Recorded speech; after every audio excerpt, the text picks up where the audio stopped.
नमस्कार, हरियाणा न्यूज का खास कार्यक्रम मुद्दा देख रहे हैं आप और मैं हूं आपके साथ मुस्कान गंगराड़ी। हरियाणा में कांग्रेस एक तरफ अपने संगठन को जमीनी स्तर पर मजबूत करने की बड़ी कवायद में जुटी हुई है।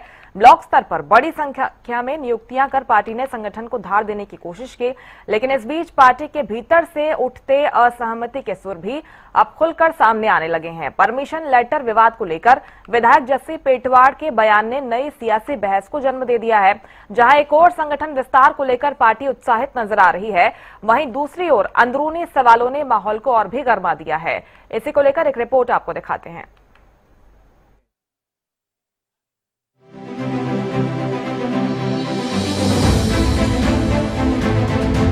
हरियाणा कांग्रेस ने संगठन को मजबूत करने की दिशा में बड़ा कदम उठाते हुए ब्लॉक कांग्रेस कमेटियों के अध्यक्षों की नई सूची जारी की है। प्रदेश कांग्रेस अध्यक्ष ने वरिष्ठ नेताओं और कार्यकर्ताओं से चर्चा के बाद कई जिलों में 100 से अधिक ब्लॉक अध्यक्षों की नियुक्तियों को अंतिम रूप दिया है। पार्टी का दावा है कि इन नियुक्तियों से जमीनी स्तर पर संगठन को मजबूती मिलेगी, लेकिन संगठनात्मक मजबूती की इस कवायद के बीच पार्टी के भीतर मतभेदों की आवाजें भी तेज हो गई हैं। परमिशन लेटर विवाद पर कांग्रेस विधायक जस्सी पेटवाड़ ने खुलकर अपनी राय रखते हुए कहा कि किसी भी कार्यकर्ता या नेता द्वारा निजी कार्यक्रम आयोजित करने के लिए पार्टी से अनुमति लेना जरूरी नहीं होना चाहिए। जस्सी पेटवाड़ ने कहा कि पार्टी को उन कार्यकर्ताओं का मनोबल बढ़ाना चाहिए जो जमीनी स्तर पर संगठन को मजबूत करने में लगे हुए। उनका कहना है कि जब कार्यकर्ताओं को प्रोत्साहन मिलेगा तभी संगठन और अधिक मजबूत होगा। उसके लिए अनुमति की क्या चीज जरूरत है? ऐसे थोड़े कि कोई धरना प्रदर्शन, आज कोई प्रदर्शन करना है और उसकी अनुमति ऊपर से आएगी। अच्छी बात है कि ऊपर से अनुमति पार्टी जारी करेगी भी आपने ये प्रोग्राम जारी करने। उसके अलावा भी प्रोग्राम होते हैं आदमी के खुद के, एक एमपी के, एक विधायक के, एक पार्टी के नेता के खुद के भी कार्यक्रम होते हैं पार्टी को मजबूत करने के लिए, वो करने चाहिए। और यहाँ तो पता नहीं क्या क्या हो गए, यहाँ तो यात्राएं निकल गई, यहाँ तो पता नहीं किस किस की रैलियां हो जाती हैं। तो ये चीजें सब पे लागू होनी चाहिए, लेकिन मुझे नहीं लगता कि किसी बिना पार्टी के बैनर के कार्यक्रम की अनुमति लेना कोई जरूरी है। अब मैं तो 24 घंटे हल्के की सेवा में रहता हूँ और कहीं कोई धरना प्रदर्शन है जहाँ लोगों को जरूरत है हमारी उनकी आवाज उठाने की, उनकी आवाज को सरकार तक पहुँचाने के लिए, तो मुझे नहीं लगता वहाँ किसी की अनुमति की जरूरत होगी। मुझे नहीं लगता कि कोई पर्सनल कार्यक्रम अगर कोई पार्टी की मजबूती के लिए कर रहा है तो उसमें किसी की अनुमति की जरूरत होनी चाहिए। लगता है करने वाले लोगों की फीट थपथपानी चाहिए, उनको बाध्य नहीं करना चाहिए कि कोई कागज पे मोहर लगेगी तो ही पाकिस्तान दारा जाएगा। ठीक है, बाध्य नहीं करना चाहिए, बल्कि पीठ थपथपानी चाहिए।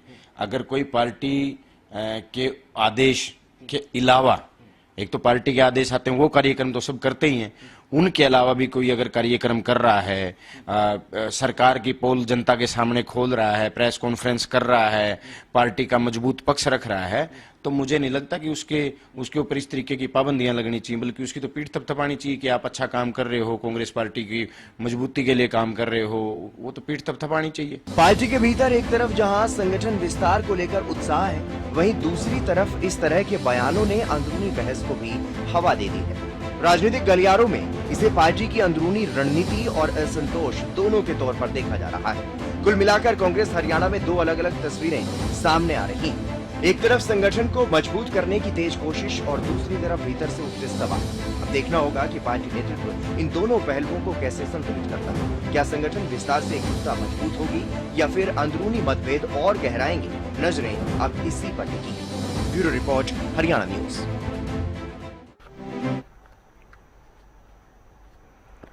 जाहिर सी बात है, कांग्रेस में संगठन के विस्तार की कोशिश हो रही है, लेकिन जो टकराव सामने आ रहे हैं, सियासी खींचतान की जो तस्वीरें बयान सामने आ रहे हैं, वो भी देखना होगा। कांग्रेस को इसको लेकर भी समझना होगा। इसी पर चर्चा करेंगे। कुछ खास मेहमान मेरे साथ जुड़ रहे हैं, परिचय आपका करवा देती हूं।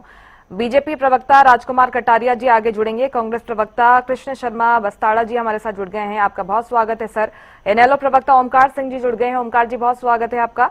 और वरिष्ठ पत्रकार राजेंद्र जादौन जी आगे जुड़ेंगे। शुरुआत कृष्ण शर्मा जी आपके साथ करूंगी।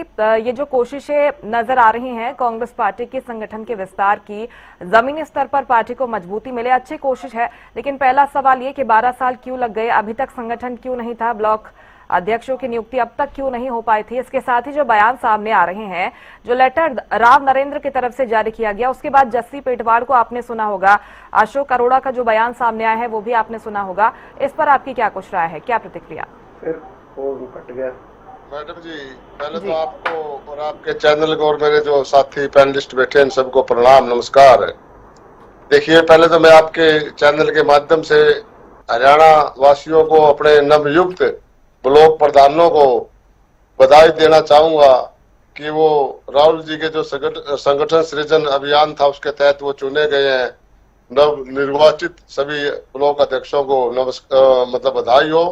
और दूसरा, आपका जो विषय है आज का कि ब्लॉक प्रधान बनाने में इतना समय क्यों लग गया। मैडम जी, अगर ब्लॉक प्रधान हमारे 2014 में जब इनको सभी हमारे जो भी जिला ब्लॉक थे उनको, प्रदेश की जो कार्यकारिणी थी उनको भंग कर दिया गया था जी। उसके बाद कई अध्यक्ष आए, 2-3, लेकिन वो नहीं कर पाए। उसमें कई कारण रहे होंगे, उस बातों पे मैं नहीं जाना चाहता। लेकिन जब से राव नरेंद्र सिंह जी और हमारे विधायक दल के नेता चौधरी भूपेंद्र हुड्डा जी और जो हमारे बीके हरिप्रसाद जी हैं और जो हमारे सीनियर नेता हैं और जो जिला अध्यक्ष हमारे बने हैं प्रदेश में, सभी डिस्ट्रिक्टों में हमारे कप्तान कांग्रेस के, उन सब ने अच्छे अनुभवी कार्यकर्ताओं को जो निरंतर पार्टी की सेवा में निरंतर 10 साल से 12 साल से जो पार्टी के सभी प्रदर्शनों में, धरनों में, रैलियों में जो काम कर रहे थे, जो बगैर संगठन के भी काम कर रहे थे सभी मोर्चों पर, उनको पार्टी ने मौका दिया है। और मैं समझता हूं कि कांग्रेस में जो थोड़ा बहुत कमी थी वो आज पूरी हो गई है। कुछ जिले बाकी हैं, वो भी 1-2-4 दिन में क्लियर हो जाएंगे और उनकी भी लिस्ट आ जाएगी। उसके बाद प्रदेश कार्यकारिणी बन जाएगी और हमारा हर बंकर भाजपा के खिलाफ, भाजपा की जो भ्रम के जाल की नीति है, जो तोड़ने की नीति है, जो वोट चोरी की नीति है, जो चुराने की नीति है, चाहे ये वोट किसी तरह की हो, चाहे वो एमपी की हो, लोकसभा की हो, राज्यसभा की हो, विधायक की हो, चाहे सरकार चोरी की बात हो, हम हरियाणा में हर बंकर पर हमारे मुस्तैद प्रधान अपनी सेनाओं के अपने टीम के साथ बैठेंगे और डटकर बीजेपी की जो कुचेष्टा है, कुचाल है, कुभ्रम है, उसका हम निस्तेबूद कर देंगे। और रही बात मैडम जी, आपने कहा कि अभी जो लेटर 15 जून को जारी हुआ था और जो पहले 18 मई को हमारे बीके हरिप्रसाद जी ने गाइडलाइन जारी की थी हरियाणा और हर प्रदेशों में अलग अलग प्रभारियों ने की थी। एआईसीसी का एजेंडा है मैडम जी, एआईसीसी की गाइडलाइन है पार्टी फोरम पर। ये सभी जो प्रभारी थे सभी प्रदेश अध्यक्षों पर हरियाणा में भी 28 को और अब 15 जून को हमारे राव नरेंद्र सिंह जो प्रदेशाध्यक्ष है हरियाणा प्रदेश कांग्रेस कमेटी के, उन्होंने फिर ये लेटर निकाला कि सभी जो भी धरना प्रदर्शन, कोई बड़ा प्रोग्राम जो भी डिस्ट्रिक्ट में या किसी भी कंस्टिट्यूएंसी विधानसभा में या किसी भी श्रेणी में आता हो, उसकी जिला अध्यक्ष के माध्यम से, जिला कार्यकारिणी के माध्यम से उसको प्रदेश से अनुमति लेना अनिवार्य है। और मैं समझता हूँ कांग्रेस प्रवक्ता होने के नाते जो पार्टी की गाइडलाइन है मैडम जी, जो एआईसीसी की गाइडलाइन है, जो हमारे माननीय खड़गे जी जो हमारे राष्ट्रीय अध्यक्ष है राहुल गांधी जी, जो उनकी गाइडलाइन है वो ही फाइनल गाइडलाइन होती है और उसको सभी नेताओं को मानना अनिवार्य है। रही बात कुछ आपत्तियों की, आपत्तियों को उठाया जा सकता है और उसका निराकरण भी हमारी पार्टी के सीनियर नेता बैठ के, अगर वो वाजिब होगा, मेरे ख्याल में सीनियर नेता जो विधायक और जो एमपी है, चाहे अशोक अरोड़ा जी हैं, बहुत सीनियर हैं और कई बार के विधायक और मंत्री स्पीकर रहे हैं, जस्सी पेटवार जी विधायक है, उन्होंने अपनी बात को बताया है और वो जो उचित होगी उसमें पार्टी फोरम पर विचार करके जो भी उचित होगा वो ठीक होगा। मैं समझता हूँ कार्यकर्ता के नाते, एक पार्टी गाइडलाइन के एक प्रवक्ता के रूप में, जो गाइडलाइन जारी हुई है उसका अक्षरंश एक एक अक्षर के रूप में उसका पालन करना सभी कार्यकर्ताओं के लिए, जो भी कांग्रेस की सदस्यता रखता है और जो भी, चाहे वो एमपी है, एमएलए है, चाहे नहीं है, जो भी है, ब्लॉक अध्यक्ष है, जिला अध्यक्ष है या अन्य संगठनों में अलग अलग काम करते हैं, वो सबको मानना अनिवार्य रूप से जरूरी है और निहायत ही आवश्यकता भी है इस बात की, क्योंकि हमारे पर विपक्ष यही आरोप लगाता है कि इनका तो कोई वो नहीं है। और इसका मैं ये भी मानता हूं मैडम जी, एक विधानसभा में राजकुमार तो हमारे साथी हमारी पार्टी में रहे हैं, कटारिया साहब बड़े सीनियर रहे हैं और इन्होंने भी अनुभव है पार्टी का। अब तो भाजपा के शीर्षक है, लेकिन अलग अलग डपली बजाने से मैडम जी पार्टी का नुकसान होता है और जो गाइडलाइन उसके मुताबिक पार्टी चलेगी और चलना अनिवार्य है। तो मैं समझता हूं कि भाजपा की जो ये जाड़साज सरकार है और जो ये संविधान को ताक पे रखकर जो काम करने वाली सरकार है, उसके लिए कांग्रेस एक चुनौती बनकर उभरेगी, आप यही कह रहे हैं। ठीक है सर, मैं लौटूंगी। मान मर्यादा को भंग करने वाली सरकार का अगर कोई मुकाबला कर सकता है मैडम जी, वो नियत सहमियत और अनुशासन में रह के ही इनका मुकाबला किया जा सकता है और यही हमारी पार्टी की गाइडलाइन है। इससे ज्यादा आप क्या कुछ कहेंगे? लौटूंगे आपके पास। राजकुमार कटारिया जी, कांग्रेस अपने संगठन को मजबूत कर रही है, ब्लॉक अध्यक्षों का गठन किया गया है, 103 ब्लॉक अध्यक्ष उन्होंने नियुक्त कर दिए हैं। चुनौती मानते हैं क्योंकि कांग्रेस कह रही है कि अब जमीनी स्तर पर हम भी मजबूत हो रहे हैं। जी मुस्कान जी, सबसे पहले तो मेरा नमस्कार लीजिए जी, और कृष्ण साथी को भी, कृष्ण बस्ताड़ा जी को भी मेरा नमस्कार, और आपके माध्यम से हरियाणा के सभी दर्शकों को मेरा प्रणाम।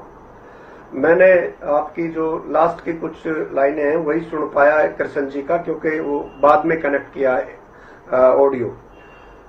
मैंने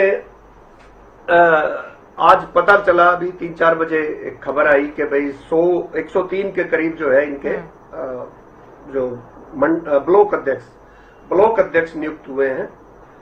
उनको बधाई है और कांग्रेस को भी बधाई है कि 12 साल बाद जो है संगठन के जो ब्लॉक अध्यक्ष है उन्होंने बनाए।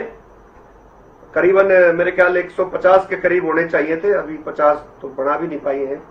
लेकिन देखने की बात यह है, आपने भी लिस्ट को अच्छे से विश्लेषण किया हो, कृष्ण भाई ने भी किया हो, 17 जिलों में 103 ब्लॉक अध्यक्ष इन्होंने बनाए हैं 12 साल की मेहनत के बाद, और उसमें एक भी महिला नहीं है। तो सबसे पहले तो ये पता चलता है कि किस मानसिकता की ये पार्टी है। जो इन्होंने संसद में नारी शक्ति वंदन अधिनियम का जिस तरीके से विरोध किया, वो आज धरातल पे इनके संगठन में भी दिखाई दे रहा है कि महिलाओं को ये आगे ही नहीं लेके आना चाहते, और महिला लीडरशिप है भी नहीं। देश की महिलाओं ने भारतीय जनता पार्टी और नरेंद्र मोदी जी के नेतृत्व को स्वीकार कर लिया है। इसका मतलब यह है कि कोई इनका पदाधिकारी बनने के लिए भी तैयार नहीं है। इससे ये पता चलता है। और जिस तरीके से इन्होंने लिस्ट बनाई है, इतने साल लगे हैं, तो जिस तरीके की गुटबाजी इनकी पार्टी में है, 100 बन पाए हैं, और बाकी कितने दिनों में बनेंगे वो आगे आने वाला समय बताएगा। जिस तरीके से सर फटोवल होता है हर चीज पे, अभी आज जो है ये बनाए हैं और कल से ही आप इनका रुझान देखना शुरू कर देंगे। जिस तरीके की पार्टी है कि ये जो है फिर शिकायतें और ये चीजें चल पड़ेंगी, क्योंकि जैसे राव नरेंद्र जी ने एक आदेश पारित किया कि भाई कोई भी प्रदर्शन करने के लिए हमारे से परमिशन लेके आप कीजिए, और दूसरे दिन जो है इनके जो विधायक हैं, चुने हुए प्रतिनिधि है, उन्होंने ही संगठन को दरकिनार किया और संगठन के इस आदेश के ऊपर उन्होंने क्वेश्चन मार्क लगाया। तो ये सबके सामने है। तो ये डिसिप्लिन वाली पार्टी नहीं है और ना डिसिप्लिन को मानते हैं। ये तो चंद परिवारों की पार्टी है, चंद नेताओं की पार्टी है जो अपने अपने तरीके से संगठन को चलाना चाहते हैं। वो एक दूसरे के खिलाफ खड़े होते हैं, खुल्लम खुल्ला खड़े होते हैं। कोई इधर खींच रहा है संगठन को, कोई उधर खींच रहा है, और उसका नतीजा यह है कि 12 साल में इनके कम से कम 4 प्रदेश अध्यक्ष बदल गए। ये मैं मानता हूं कि फूलचंद मुलाना जी जो बने थे, उनके बाद जो है अशोक तंवर जी बने, और अशोक तंवर जी के बाद फिर शैलजा जी बनी, और शैलजा जी के बाद जो है अब ये बने हैं उदयभान जी बने। उदयभान जी के बाद राव नरेंद्र उदयभान जी रहे, और उदयभान जी के बाद तो इन फूलचंद मुलाना जी के समय ब्लॉक अध्यक्ष थे, उसके बाद अब बढ़ पाए हैं। तो ये तो इनके संगठन का जो है सीरियसनेस पता चलता है इससे कि संगठन है ही नहीं, क्योंकि लोग ही नहीं है, कार्यकर्ता ही नहीं है, तो संगठन कहां से आएगा। ये तो चंद लोगों का, जैसे विधायक अपने जो है कार्यकर्ताओं को डालता है सिस्टम में, इनका संगठन का कोई लेना देना नहीं है।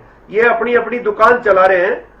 तो जो भी अध्यक्ष होता है वो अपने तरीके से चलाता है और अपने सिस्टम से चलाता है। यहाँ कोई सामूहिक नेतृत्व वाली कोई बात है नहीं। ठीक है सर। तो मुझे नहीं लगता कि किसी भी तरीके का चैलेंज है। वो लिस्ट आते ही पता चल गया है कि एक भी महिला इनको पूरे हरियाणा में कार्यकर्ता नहीं मिली कि मंडल अध्यक्ष के तौर पे किसी को जिम्मेवारी दे सके। तो इससे पता चलता है कि किस तरीके का संगठन है और जो है नारी शक्ति के खिलाफ जो है इनकी भावना है। तो ये जब जो नारी शक्ति को अपने संगठन में जगह नहीं दे सकते हैं तो वो आगे क्या उनको सम्मान देंगे, ये पता चलता है। कोई राजनीतिक फायदा होने नहीं वाला है, आप ये कह रहे हैं इससे कांग्रेस को। ठीक है सर। नहीं, बिल्कुल कुछ नहीं होने वाला इससे। वही डाक के 3 पात है। अभी इन्होंने बताया, कुछ कृष्ण जी ने आपके चैनल पे अभी 2 मिनट पहले ही बताया इन्होंने कि अपनी अपनी डबली अपना अपना राग जो है हरियाणा के अंदर है। वो ये स्वीकार किया, ऑन एयर स्वीकार किया, आपके चैनल पे स्वीकार किया। ये मानते हैं कि गुटबाजी है और वो अभी पिछले दिनों सद्भावना यात्रा के तौर पे जो यात्रा ड्रामा चल रहा था उसमें भी यही इसी तरीके से दिखाई दिया था। ठीक है सर। के सुर भी आपने सुने होंगे। इसके साथ ही साथ क्योंकि संगठन में विस्तार कर कांग्रेस जमीनी स्तर पर मजबूत होना चाहती है, आप कैसे देखते हैं इसे? जी मेरे तो कहना कांग्रेस का आंतरिक मामला, कांग्रेस हल्का प्रधान नियुक्त करे या ब्लॉक प्रधान नियुक्त करे या जोन प्रधान नियुक्त करे, इससे दूसरी पार्टी का कोई निर्णय नहीं। हर एक पार्टी का अपना आंतरिक अधिकार है, किसको नियुक्त करती है किसको नियुक्त नहीं करनी, किंतु का अधिकार हमारा नहीं है। हाँ, अब एक बात जरूर कहना चाहूंगा, कांग्रेस की जो गुटबाजी ऊपरले लेवल पर थी, हुड्डा साहब और शैलजा के बीच में थी, किरण चौधरी और सुरजेवाला के बीच में थी, अब वो गुटबाजी निचले स्तर पर आ गई।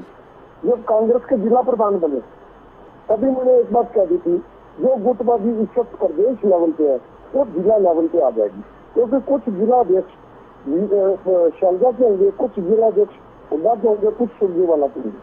अब वही परिस्थितियां हल्का लेवल पे आ जाएगी। मतलब गुटबाजी खत्म होने वाली नहीं, गुटबाजी तो कई गुना बढ़ेगी अभी की, क्योंकि जो हल्का प्रधान बनेंगे कुछ शैलजा के होंगे, कुछ सुरजेवाला के होंगे, कुछ ब्रजेंद्र सिंह के होंगे, कांग्रेस के नहीं होंगे। क्योंकि यहाँ पे कांग्रेस के अंदर कई कांग्रेस नहीं, कांग्रेस के सारी तरफ कांग्रेस ही कांग्रेस है, अलग अलग गुट है।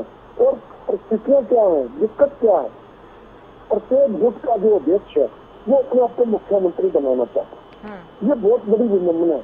इसी करके बीजेपी आज सत्ता में बैठी है। ये तो 2024 में कोई भी ऐसी परिस्थिति नहीं थी कि बीजेपी दोबारा सत्ता में आ जाती। 2024 में कांग्रेस को सत्ता में लाने के लिए जनता ने मन बना लिया था। चैनल तो यहाँ तक करते 70+ सीटें आएंगी, प्रचंड बहुमत कांग्रेस का आएगा, लेकिन कांग्रेस मात्र 37 सीट पर हटेगी। और राज्यसभा का चुनाव ऐसा आया, 37 सीट में से 28 रहेगी। और आप देखो 2028 में जो राज्यसभा आएगी ये 28 में से सिंगल डिजिट में रहेगी, क्योंकि बीजेपी विधायक और MP तोड़ने में माहिर है। आपने पश्चिम बंगाल का भी नतीजा देखा। नतीजा होने के मात्र 1 महीने के अंदर बीजेपी ने MLA और MP दोनों तोड़ के एक साइड में कर दी। आज परिस्थितियां है तृणमूल कांग्रेस की, कौन तृणमूल कांग्रेस के साथ है कौन विरोध में, समझ ही नहीं आता। आप देखना 1 साल और रुकिए, कांग्रेस के जितने विधायक है 72 विधायक बीजेपी में जा चुके होंगे, क्योंकि ये लोग इंतजार नहीं कर सकते सत्ता का। इनके अंदर गट्स नहीं है, सहनशीलता नहीं है। आज प्रदेश की परिस्थितियां जो बीजेपी ने कर दी उसका मुख्य जिम्मेवार भी कांग्रेस है।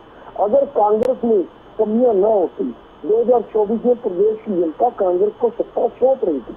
हमारे को जनता ने कोई अहमियत नहीं दी, लेकिन हमें एक चीज का संतोष है कि आज परिस्थितियां हमारे हाथ में। आज कांग्रेस की असलियत जनता जान चुकी है।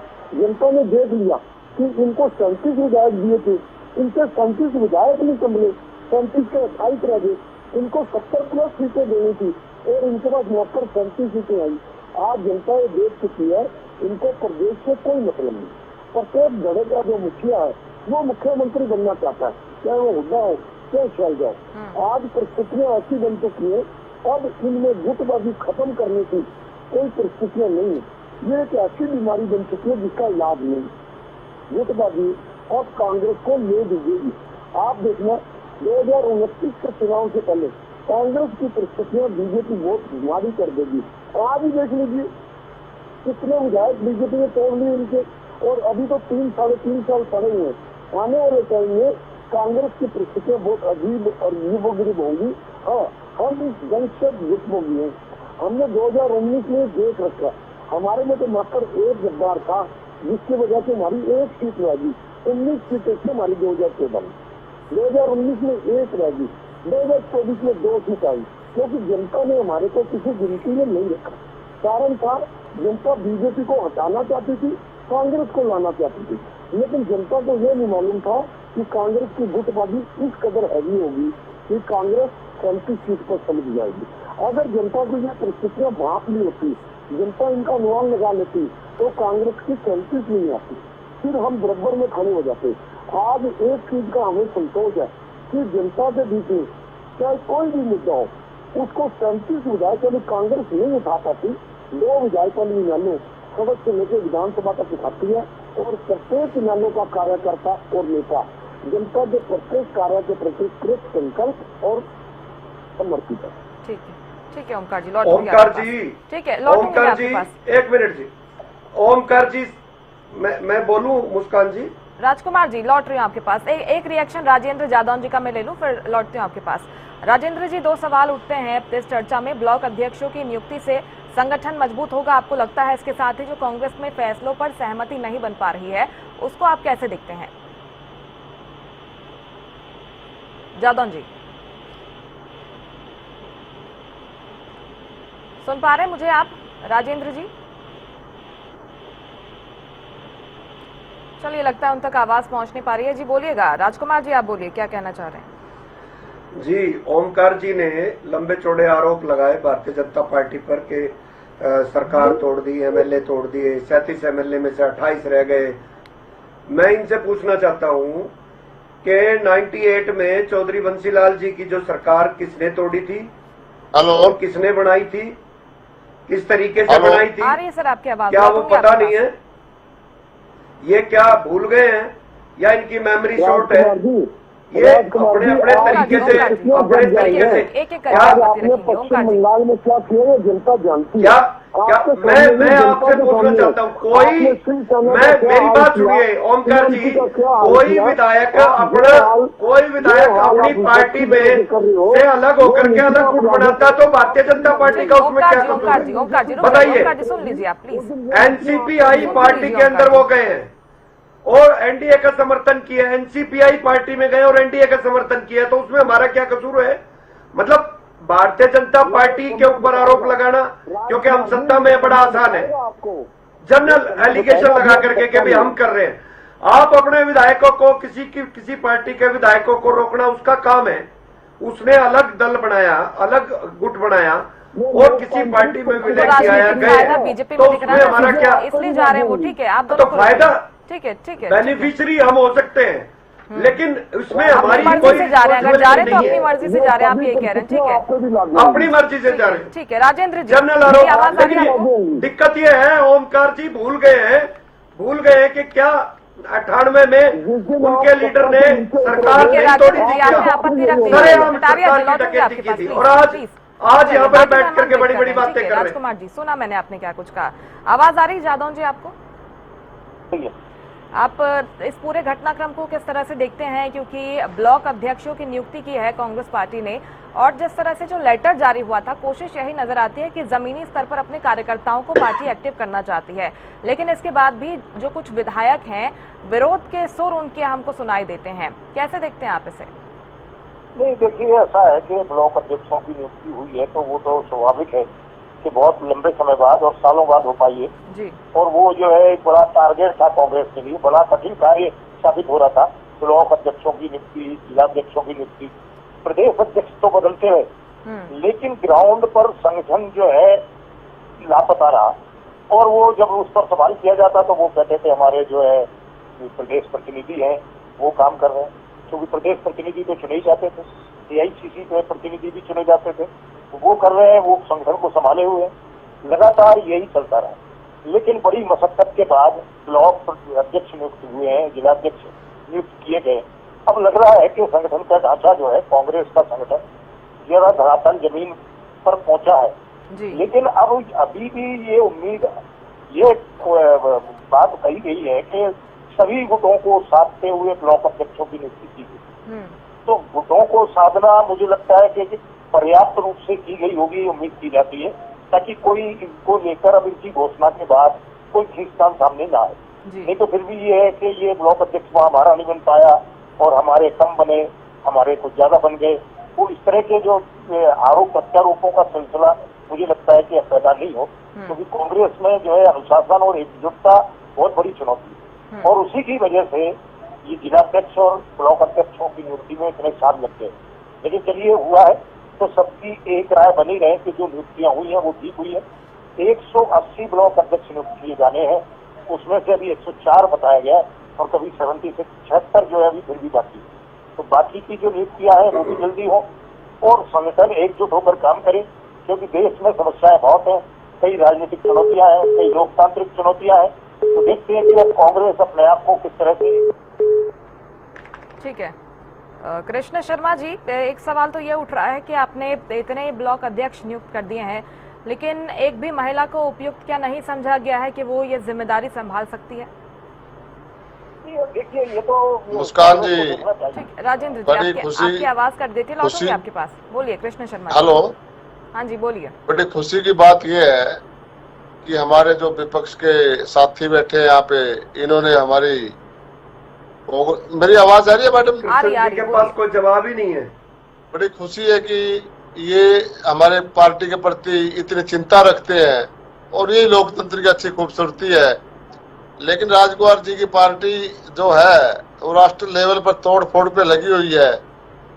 मैं ये कहना चाहता हूँ, ज्यादा भाजपा का आज क्योंकि खुशी का दिन है, भाजपा या किसी के खिलाफ मैं नहीं बोलूंगा, आवाज नहीं आ रही है इनकी हमारे पास। लेकिन जो हमारे कार्यकर्ता बूथ लेवल पर, ब्लॉक लेवल पर जो प्रधान बने हैं मैडम जी, PLA 2 हमारे पहले मुस्तैद हो चुके हैं और भाजपा की जो लिस्ट है, जो 35 लाख वोट जो इन्होंने फालतू बना रखे हैं हरियाणा में, उन पे पैनी नजर लगे रखे हुए हैं और एक एक वोट को हम कटवाएंगे और सही वोट को जुड़वाएंगे।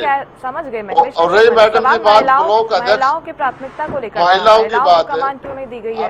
अभी मैडम जी बहुत कुछ हमारे पास है। 70-75 अभी हमारे ब्लॉक प्रधान एडजस्ट होने हैं। जैसे योग्य महिला हमारी बहनें जिस ब्लॉक में अच्छा काम कर रही हैं, उसको हमारी हाईकमान उसमें संज्ञान ले रही है और उनको एडजस्ट करेगी। एडजस्ट उसी को किया जाएगा मैडम जी जो भाजपा के खिलाफ मुखर होके पूरी तरह से पार्टी के प्रति वफादारी ये जो भी होती है वो हमारी लिस्ट है। उसमें OBC, SC ST, माइनॉरिटी सबका ख्याल हमारी पार्टी रखती है। भाजपा थोड़ी है ये गुजरातियों की सरकार जो चाहे कर दिया, जिसको अगर सांसद भी इनका कोई बोल ले उसको भी अंदर। हमारी पार्टी में लोकतंत्र है, कोई भी आवाज उठा सकता है। लेकिन अब प्लेटफॉर्म पर आपने पता होगा मैडम जी, राव नरेंद्र सिंह जो हमारे प्रदेशाध्यक्ष है, उसके बाद चौधरी भूपेंद्र हुड्डा जी का बयान आया था भाई पार्टी में अनुशासन बहुत जरूरी है। लेकिन विधायक और MPओ को कई बार छोटी मोटी प्रेस कॉन्फ्रेंस करनी पड़ सकती है। तो प्रदेश अध्यक्ष जी ने भी कहा भाई प्रेस कॉन्फ्रेंस पे और छोटी मोटी बातों पे थोड़ी रोक थोड़ी है।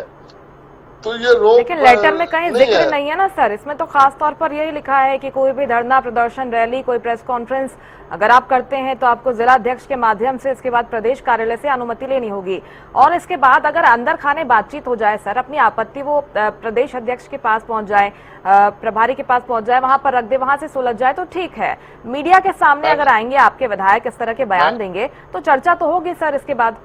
मुस्कान जी मेरी बात को एक संदर्भ को दो में लेना है।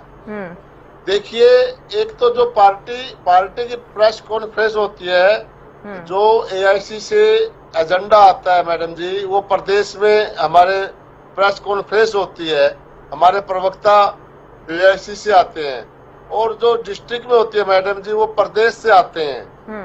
अगर इससे अलग कोई प्रेस कॉन्फ्रेंस होती है, मान ले किसी हल्के में कोई भाजपा के अधिकारियों ने गलत जनता के साथ कुछ कर दिया तो वहाँ के लोकल विधायक है, जो लोकल नेता है, वो तो आवाज उठाएंगे, और अगर कोई बड़ा आंदोलन उसमें लेना है तो ये बात क्या तो जस्सी उसके- पेटवार समझ नहीं पा रहे हैं, अशोक अरोड़ा समझ नहीं पा रहे हैं, बीबी बत्रा समझ नहीं पा रहे हैं?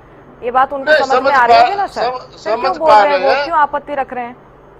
मैडम जी, हम्म, लेटर की एक बात को अलग अलग तरीके से लिया जा सकता है। एक क्लास में 50 विद्यार्थी होते हैं, एक टीचर पढ़ाने वाले होता है, अलग अलग उसका अंदाजा लगाया जाता है बच्चों टीचर की टीचिंग का। तो इसमें कोई बड़ी बात नहीं है, इसमें ज्यादा इसको विपक्ष को चिंता करने की जरूरत नहीं है। हम अपनी आपत्तियों को अपने आप ठीक कर लेंगे, ठीक और है। विपक्ष तैयार हो जाए कि उसको 2029 में उसको केंद्र से भी खत्म करेंगे, और हरियाणा में तो आप खत्म है ही। कटारिया वोट जी, चोर आदमी है, वोट 2029 चोर है, में खत्म वोट होने चोरी जा रही की है रोकी इसकी। जाएगी। ठीक है सर। मैडम जी, इनकी तो जान है ना जो चोरी में है मैडम मन जी, बहलाने ठीक के है, लिए और ठीक है। चोरी में ओंकार जब जी हम बात बूथ करो। लेवल ठीक है पर सर। इन पर निगरानी ठीक है शर्मा जी, रखेंगे। अब जवाब सुन लीजिए, कटारिया जी बोलिए। जी, आवाज इको हो रही है वैसे, लेकिन मैं अपनी बात कहता हूँ कि आवाज नहीं आ रही मन इसकी बहलाने तो। के लिए ठीक करवा रहे हैं सर, आवाज ये- ठीक करवा दीजिए राजकुमार जी को। हेलो, जब से लिस्ट आई है मैडम जी, भाजपा के हेलो। प्रवक्ताओं की शर्मा जी, आवाज ही कृष्ण चली शर्मा गई जी, है। ठीक है, ठीक है, बोलिए राजकुमार जी बोलिए। जी मैं कह रहा था जी, मन बहलाने के लिए ये जो है ना सवाल अच्छा है, गाली वो कहावत है, तो ये मन बहलाने के लिए कह रहे हैं कि भाई जो है 2029 में चली जाएगी। कहां से बीजेपी चली जाएगी? जहां इन्होंने बताया कि लोकतांत्रिक पार्टी है कांग्रेस। ये किस तरीके का लोकतंत्र है जहां पे महिलाओं के लिए कोई जगह नहीं है पार्टी में, जहां दलितों के लिए कोई जगह नहीं है पार्टी में, बैकवर्ड के लिए कोई जगह नहीं है पार्टी में? ये किस तरीके का लोकतंत्र है, ये तो ये बताएंगे। दूसरा मैं बताता हूं कि ये मुकाबला करने की कह रहे हैं 2029 में 20,600 कुछ बूथ है, 20,620 के करीब। उन सभी बूथों पे हमारे बूथ अध्यक्ष और बूथ समिति है। हमारा करीबन जो है 4300 से ज्यादा शक्ति केंद्र है, और सभी जिलों में हमारे जिला अध्यक्ष, जिला कार्यकारिणी है, और 370 मंडल जो है हमारे हैं पूरे हरियाणा के अंदर, 370 से ज्यादा। तो इनके पास इन्होंने जो अभी 103 की लिस्ट दी है, 12 साल में दी है। तो आप अंतर महसूस कर सकते हैं कि वो किस तरीके से चलाएंगे पार्टी को। तो ये अपनी इनकी पार्टी है, इनको मुबारकबाद कि ये अपना जिस तरीके से चलाना चाहते हैं, कि कौन सा लोकतंत्र बनाना चाहते हैं जिसमें महिलाओं की कोई स्थिति नहीं है, कोई सम्मान नहीं है। तो ये मन बहलाए जाए, लेकिन कहीं पे भी भारतीय जनता पार्टी के सामने ये टिकने वाले नहीं है। ये सिर्फ मीडिया में, जिस तरीके से इनके नेता राहुल गांधी मीडिया में इवेंट बना करके बात करते हैं, और इनके पास जमीनी स्तर पे कहीं कार्यकर्ता नहीं है, जमीनी स्तर पे कोई इनका एजिटेशन कामयाब नहीं हुआ है, जमीनी स्तर पे इनके पास कोई फोर्स नहीं है। तो मुझे ये लगता है कि कहीं भी कोई मुकाबला नहीं है भारतीय जनता पार्टी और कांग्रेस पार्टी का। ठीक है, ओंकार जी बताइए, तो आपको लगता है कि एक विकल्प के तौर पर आवाज इको हो रही है लगातार? ठीक करवा रहे राजकुमार जी को, आवाज ठीक से नहीं आ रही, ठीक कर दीजिए। मुस्कान जी, 2029 में क्या होगा क्या नहीं होगा ये तो जनता जानती है। क्या जरूर लगाए जा सकते हैं, लेकिन जनता मौके बार बार नहीं देती। जनता ने कांग्रेस को 2024 में मौका दिया, भरपूर मौका दिया, और जनता ने देख लिया कि इनमें सिर्फ आपसी खींचतान के अलावा कुछ नहीं। हाँ, बीजेपी के प्रवक्ता साथी को दिक्कत हुई, मैंने जो बोला आप देखिए, ये कहते हैं हमने कुछ नहीं किया। पश्चिम बंगाल और महाराष्ट्र का उदाहरण आपके सामने है, किस तरह से उन्होंने विपक्षी पार्टी को नेस्तनाबूद कर दिया। जो ये प्रक्रिया लागू कर रहे हैं, जो नियम कानून बना रहे हैं, जो ये परिपाटियां और प्रथा दूसरी पार्टियों पर यूज कर रहे हैं, नुकसान जी क्या आप समझते हो? जब ये सत्ता पर उतरेंगे, आज नहीं कल नहीं परसों सत्ता से तो उतरेंगे, क्योंकि सत्ता किसी की बकौती नहीं है, सत्ता परिवर्तनशील है। जब भी ये सत्ता से उतरेंगे, जिस तरह से दूसरी पार्टियों के टुकड़े हो रहे हैं, उस तरह से इनके भी टुकड़े होंगे। ये कोई बड़ी बात नहीं है। इनके विधायक भी ऐसे जाएंगे जैसे दूसरों के लेके आ रहे हैं। आप समझ सकते हो कि 37 विधायक वाली कांग्रेस और राज्यसभा के चुनाव में 28 वोट रह गए, बिना खरीद फरोख्त के रह गए। क्या 9 विधायक बिना खरीद फरोख्त के चले गए? 4 की वोटिंग दल होगी, 5 की क्रॉस होगी। ये बहुत अजीब बात है। ये लोकतंत्र निचले स्तर पर नैतिकता का दहन हुआ है। लोकतंत्र में नैतिकता का बीजेपी ने हरण कर लिया, चीर हरण। आज परिस्थितियां ऐसी हैं, पहले जब कभी लोकतंत्र में सत्ता बदलती थी, प्रत्येक व्यक्ति अपनी पार्टी के प्रति ईमानदार रहता था। दूसरी पार्टी आके सत्ता ग्रहण करती थी, सत्ता बदलती थी, दूसरी पार्टी आ जाती थी। लेकिन आज परिस्थितियां क्या है, आज पूरे देश और प्रदेश में डर का भय का माहौल है। जो भी व्यक्ति कुछ बोलता है उस पर मुकदमे दर्ज होते हैं। और सबसे बड़ी बात, जब मुकदमे दर्ज होते हैं, जब ईडी सीबीआई इनकम टैक्स आता है तो वो बीजेपी में चला जाता है, फिर निर्मा जैसी सफेदी आ जाती है, धुल के बाहर आ जाता है। ये वॉशिंग मशीन आज तक किसी के पास नहीं थी, किसी और पार्टी ने नहीं रखी आज तक वॉशिंग मशीन, ये बीजेपी ने। आज देख लीजिए, जितने विधायक बीजेपी के, जितने सांसद बीजेपी के, एक एक का बायोडाटा निकाल लो, आपको बीजेपी वाले को गिनती के मिलेंगे। कांग्रेस के और दूसरी विपक्षी पार्टियों के क्षेत्रीय दलों के विधायक और उनकी पृष्ठभूमि वाले ज्यादातर मिलेंगे। इसका कारण यही है, बीजेपी ने कहीं ना कहीं सत्ता का दुरुपयोग करके संवैधानिक संस्थाओं के ऊपर कहीं ना कहीं बंधन लगाया, संवैधानिक संस्थाओं को अपने कब्जे में किया, जिससे करके जनता जो है, जो आम नेता जो है, वो संवैधानिक संस्थाओं के डर की वजह से बीजेपी के पाले में गिर जाता है। ठीक है ओमकार जी, सुनिए ना ओमकार जी, एक कारण ये हो सकता है, ठीक है मैं मानती हूँ, एक कारण ये भी हो सकता है क्योंकि हरियाणा कांग्रेस में हम देखते हैं कि बार बार आपत्ति जताते हैं, कोई आदेश आता है उसके बाद कांग्रेस के विधायक ही उसके विरोध में खड़े हो जाते हैं कि ठीक नहीं है, उस पर कहीं ना कहीं अपनी बात रखते हैं, उसके बाद भी उनकी सुनवाई नहीं होती। कुलदीप वत्स को भी हम लगातार सुनते हैं, कहते हैं कि कुछ मठाधीश हैं, अगर पार्टी के अंदर सुनवाई नहीं होगी तो ऐसे में आक्रोश कहीं ना कहीं तो निकलेगा। बिल्कुल आपकी बात सकते हैं, मैं कांग्रेस को किसी रेस में नहीं मानता 2029 के बारे में, क्योंकि जनता मौका बार देती है। मैंने पहले बता दिया, आप जनता कांग्रेस को सीरियस में नहीं ले रही। जनता इनालों के 2 विधायक है, मात्र 2 विधायक, कोई गिनती नहीं है, लेकिन जनता इनालों के नेता और इनालों के कार्यकर्ता को समझ रही है। आज कांग्रेस की परिस्थिति ऐसी है कि ऊपर वाले जो आदेश देते हैं, देखिए ये जो आदेश दिया इनका आंतरिक मामला है, हमारे को कोई मतलब नहीं। लेकिन एक बात सोचने की है, जैसे पेटवार हो चाहे अशोक अरोड़ा जी, इनको मैं अच्छी तरह से जानता हूँ, ये अपने अधिकारों के लिए लड़ते हैं। आज वो बिल्कुल ठीक बोल रहे हैं, अरे भाई जब लोकल लेवल पर कोई इश्यू होगा और विधायक को एकदम से प्रेस कॉन्फ्रेंस करनी पड़ेगी, और जब कोई विपक्ष का बीजेपी का नेता कुछ कांग्रेस के बारे में या उनके बारे में कुछ गलत शब्द यूज करेगा, तो क्या वो जाके पहले प्रमाण पत्र लेके आएंगे, पहले परमिशन लेके आएंगे? ये बहुत अजीब बात है। इसका मतलब तो ये है कांग्रेस का हाईकमान समझदार है, बाकी सब बेकार है, इनके अपनी सोच और समझ नहीं है। बहुत अजीब बात है। हमारे जैसे एक छोटे से कार्यकर्ता को इन वालों ने खुली छूट दे रही है, हम अपनी मर्जी से डिबेट में बैठकर अपनी जुबान का प्रयोग करते हैं और अपनी मर्जी से प्रेस कॉन्फ्रेंस भी करते हैं। अगर आपने किसी कार्यकर्ता की और प्रेस प्रवक्ता के लिए अधिकार ही छीन लिए, तो उसको नेता कैसे बना पाओगे? कैसे वो अपनी बात रख पाएगा? आज कांग्रेस इन्हीं परिस्थितियों की वजह से निचले स्तर पर जाती जा रही है। जनता बार बार मौका नहीं देती। कृष्ण शर्मा जी से पाबंदियों के तौर पर लिया जा रहा है, जवाब दीजिएगा, क्योंकि जस्सी पेटवाड़ भी कह रहे हैं कि इस तरह की पाबंदी लगाना ठीक नहीं है।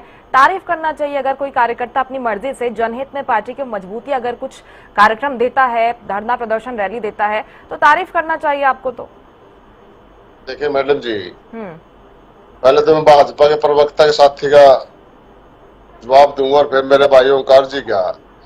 जगह शक्ति में मद मस्त है भाजपा के जो पदाधिकारी, जो मठाधिकारी, जो मुख्यमंत्री, सीएम, पीएम सब है, ये महिलाओं की बात करने वाले मैडम जी, भाई कांग्रेस ने महिलाओं को क्या दिया? अरे कांग्रेस ने और विपक्ष ने तो महिलाओं का आरक्षण बिल पास कर रखा है जो 2029 में लागू हो जाएगा, और उसमें हम हरियाणा में 27-28 सीट जो होगी हमारी बहनों को देंगे, 3 सीट लोकसभा में देंगे हरियाणा को। अगर परिसीमन हो गया, उसमें बढ़ गई, उसके अनुपात में हम 33% देंगे। आपने तो अगर जो अपने घर में अपनी बहनों की इज्जत करता है वो बाहर करेगा। आपने ममता दीदी को किस तरह से कुचला है, किस तरह से लोकतंत्र की हत्या की है वहाँ पे, किस तरह से झूठे आरोप लगा के आप महिलाओं की बात करते हो, और आप सरकार तोड़ने में माहिर हो। आप हरियाणा में अभी राज्यसभा के चुनाव में आपने क्या किया? आपने आपके विधायक राज्यसभा के सदस्य तोड़े, आज महाराष्ट्र के तोड़ दिए, आप तो तोड़ने पे लगे हुए हो। ठीक है। ये इस लोकतंत्र क्या करना चाहते हो आप लोग? लोकतंत्र की हत्या करें और यही आरोप बार बार आपके ऊपर लगते हैं कटारिया। प्रेशर में क्या हो रही है मैडम जी? आए दिन तोड़े जा रहे हैं, आए दिन तोड़े जा रहे सुन हैं। लीजिए, ये क्या लोकतंत्र है? अगर ये इतने मत बस्त है मैडम जी, कृष्ण शर्मा मुस्कान जी, बोलिए। राजकुमार जी, हेलो, अगर ये इतने सियाने कृष्ण हैं शर्मा जी, ठीक है। तो आपकी आज आपत्ति आपने बताई। ये हरियाणा पंजाब है भाई। एक लास्ट कमेंट आपका। राजकुमार जी, लास्ट इसमें कमेंट। गिरता बात करेंगे, गिरता समय बात कम है सर मेरे पास। कृष्ण शर्मा जी बोलिए। राजकुमार जी, लास्ट कमेंट आपका। मुस्कान जी, आपकी आवाज तो बिल्कुल साफ आई है, लेकिन कृष्ण जी की कोई बात मेरे साफ नहीं। लोकतंत्र की हत्या का लोकतंत्र मैं रिपीट कर देती हूँ सर, आपने जो आरोप लगाया। ठीक है कृष्ण शर्मा जी, लोकतंत्र की हत्या का आरोप लगा रहे हैं आप पर। जी, ये जो है ये तो फ्रस्ट्रेशन में जो है ना, ये इस तरीके की बातें करते, क्योंकि जब जनता साथ नहीं दे रही है इनका, तो इस तरीके के आरोप राजनीति में लगते हैं और ये इनके पास और कोई चारा नहीं है। अभी अभी चुनाव हुए हैं, ये कह रहे थे कि हमने जो है बंगाल के अंदर सारी मशीनरी, जब सरकार उनकी थी और उनके हाथ में सारा चुनाव था और साफ सुथरे तरीके से चुनाव हुआ और जनता ने स्पष्ट बहुमत दिया, और जब सरकार बनी है और दूसरी पार्टी अपनी मर्जी से टूट करके अलग दल बना रही है, तो उसमें भारतीय जनता पार्टी क्या लोकतंत्र की हत्या कर रही है? मेरी समझ से बाहर है बात। ये इसका मतलब ये है कि जनता की भावना है कि आज हर जगह भारतीय जनता पार्टी को पूर्ण बहुमत की सरकार बनाने का मन है, और वही जो चुने हुए प्रतिनिधि हैं वो समझते हैं कि वे चुनाव अभी बहुत दूर है और भारतीय जनता पार्टी देश के अंदर बहुत अच्छा कर रही है, तो क्यों न देश को सही दिशा में ले जाने के लिए 2047 में विकसित राष्ट्र बनाने के लिए, मोदी जी के हाथ मजबूत करने के लिए अगर कोई दल हमें समर्थन देता तो हमें स्वीकार है और आना ही चाहिए। देश हित के लिए जो है ये चुनाव और सिस्टम है, सब कुछ सबको आगे तो आना चाहिए। ठीक है सर। अगर इनको लगता है कि ये लोकतंत्र की हत्या, तो फिर यही सवाल का जवाब दे देंगे। राजेंद्र जी, 2029 के लिए कांग्रेस अपनी राजनीतिक जमीन तैयार कर रही है। आपको लगता है कि इस कोशिश में सफल होगी और कुछ राजनीतिक फायदा होगा इन कोशिशों का? नहीं, निश्चित तौर पर अगर ये मतभेद अब नहीं उभरते हैं तो ब्लॉक अध्यक्षों की नियुक्ति हो गई और बाकी के ब्लॉक अध्यक्ष भी नियुक्त किए जाते हैं, तो वो ग्राउंड लेवल पर काम करेंगे। उसमें जो है पार्टी का जो है एक तरह से जनाधार बढ़ेगा, क्योंकि लोगों के बीच में बहुत नीचे के स्तर से काम शुरू होगा, तो वो ऊपर तक जो है आवाज पहुंचेगी और लोगों का जुड़ाव बढ़ेगा। तो निश्चित तौर पर पार्टी मजबूत होगी। अगर कोशिश होगी तो वो रंग भी लाएगी, उसका असर भी दिखाई देगा। बहुत शुक्रिया आप सभी का हरियाणा न्यूज पर जुड़ने के लिए, बातचीत करने के लिए। ब्लॉक अध्यक्षों की नियुक्ति